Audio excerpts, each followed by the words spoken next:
Today, we're diving into a conflict that could fundamentally rewrite the rules of modern war. We're talking about the water war. I want you to picture something: a gleaming, futuristic city in the middle of the desert, home to 10 million people.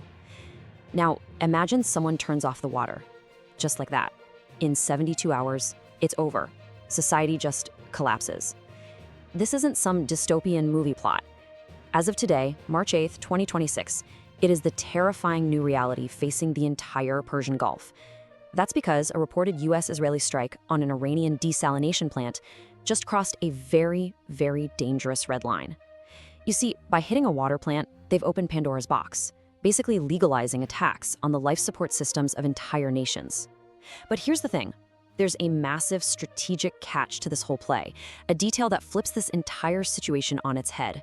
And you're going to want to stay to the end, because the real reason this incredible gamble was made is something the experts are only just whispering about. Let's get back to the explainer. So, how did we get to this point? To this terrifying countdown? Well, it all started with the initial strikes that set this whole thing in motion. It all began in the dead of night. Massive fireballs just ripped through the sky over Tehran. Multiple oil facilities were hit in what looks like a perfectly coordinated US-Israeli operation. The Shahran Royal Depot, a key artery for the Iranian Revolutionary Guard, was basically turned into a second sun. Now, look, from a purely military playbook, this is standard stuff. You hit the fuel, you cripple their ability to fight. It's a valid target. But the real goal here was psychological. It was a message to the Iranian people that their capital was completely vulnerable. But while the world's cameras were all pointed at the smoke over Tehran, a different kind of explosion was reported more than 1,000 kilometers to the south. It happened on a tiny rocky outcrop called Keshem Island, sitting right in the strategic Strait of Hormuz. This strike, it barely made the news, but it was the one that changed absolutely everything. And this is where the entire strategic chessboard gets flipped upside down. Because that small attack on Keshem Island exposed the Gulf's greatest, most terrifying vulnerability, what we're calling the desalination trap. Okay, just look at this chart. It reveals a breathtaking asymmetry. To get why the Gulf nations are in a full-blown panic right now, you have to understand a basic fact of life on the Arabian Peninsula. Water isn't something that falls from the sky. Here, it is manufactured. And this chart shows just how incredibly dependent America's allies are on that process. Kuwait, a staggering 90% of its drinking water comes from the sea. Saudi Arabia, 70%. And Iran, just 3%. So the US and Israel hit a plant that's a tiny part of Iran's water supply. But in doing so, they basically gave a green light to threaten the primary life support system of their own allies. And that's what makes this so simple and so terrifying. We're not talking about small, hidden facilities here. These things are massive, gleaming industrial complexes sitting right on the coast, directly across the water from Iran. They are giant, static targets. The Dubai plant in Saudi Arabia alone, it provides fresh water for nearly 10 million people in the capital, Riyadh. Riyadh is a modern city in the middle of a desert. If Dubai goes down, you can't truck in enough bottled water to save them. It's impossible. You'd have to evacuate the entire city. These plants are the very definition of a soft, high-value target. Which brings us to the math, the truly terrifying math behind this new kind of warfare. It's a concept called cost asymmetry. And right here, in this situation, the ratio is just mind-blowing. Think about this. A desalination plant like Dubai costs $2 billion. It's a miracle of modern engineering, taking years to plan and build. It is, quite literally, the beating heart of a nation. But its very design makes it incredibly fragile. These plants need massive amounts of energy, so they usually have their own gas or oil power stations right on site, making them, well, giant flammable bombs. Now contrast that with this number, $20,000. That's about how much it costs to build one Iranian Shahed 136 drone, a simple, low-flying weapon you can launch by the dozen. Iran doesn't need a stealth bomber to create an existential crisis for its neighbors. It just needs a garage and some cheap parts. A single one of those drones, flying low under the radar, could hit the gas intake on a plant and trigger a catastrophic failure.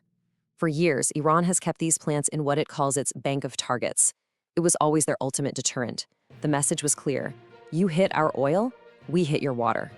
Well, by striking that little plant on Keshem Island, the United States effectively just told Iran, the water war is on. It's legal now. They've given Tehran the green light. If Iran chooses to retaliate tonight, they don't have to sink an American aircraft carrier. All they have to do is send a swarm of 50 drones toward the Saudi and Emirati coasts. If just 5 get through, the global economy could shatter, as millions of people are forced to flee the desert. So let's step back from the strategy and the geopolitics for a minute. We have to talk about the human cost of this decision. Because when you weaponize water, who are the real victims?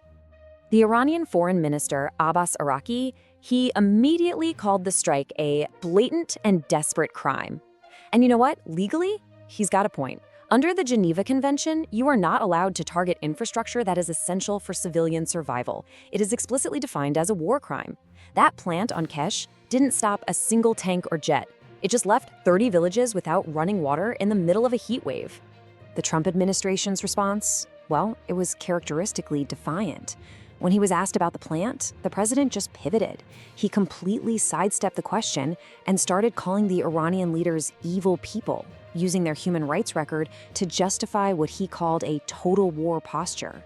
But the true victims of a water war in the Gulf, they won't be the sheikhs in their palaces. They would be the millions of hidden victims. You see, the Gulf states are home to a massive population of migrant workers from places like India, Bangladesh, and Pakistan. These are the people who literally built these gleaming cities. They live in sprawling labor camps that are completely dependent on the municipal water supply.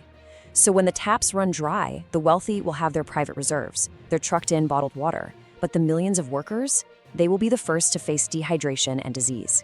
A water war would, almost without question, trigger the largest forced migration in all of human history. So all of this leads to the one huge, glaring question. Why? Why would the US administration make a move that seems so obviously reckless, so catastrophically dangerous? Well, right now, there are 2 main theories floating around. Theory number 1 is that Washington simply believes Iran is bluffing. The thinking goes that the Revolutionary Guard is so broken and disorganized from those big oil depot strikes that they just can't pull off a major counterattack. They're all bark, no bite. The second theory, well, it's a lot darker. It suggests the administration just doesn't care about what happens to its Gulf allies. It's the old burn the village to save it strategy. By forcing a crisis this big, the US could be trying to totally reset the entire board in the Middle East, even if it means sacrificing a few key pieces to do it. But honestly, whatever the reason, the reality is what the Iranian foreign minister said: the genie is out of the bottle. Once you make it okay to target a nation's water supply, you can't take that back. You can't unring that bell. You have created a precedent that will echo for decades. And that brings us to right now, to this very moment, the final countdown. A region, and maybe the whole world, is standing on the edge of a cliff, just waiting to see what Iran does next. One thing is for sure, the age of so-called sanitized war, of clean, precise strikes against only military targets, that's over. We are now in the era of total infrastructure attrition. The new goal isn't just to beat an army on the battlefield. It's to dismantle the fragile, complex systems that allow a modern society to even exist. And so, this is the final chilling question we're left with tonight. As the world holds its breath, will Iran's leaders play by the old rules of proportionality and hit back at a US military target? Or will they follow the devastating new precedents set by the United States and aim for the water taps of Riyadh and Dubai, unleashing a humanitarian catastrophe that the world has never, ever seen before? We'll be tracking this story as it develops, minute by minute. Make sure you subscribe for the latest updates. And be sure to watch the video now appearing on your screen. Thanks for joining us.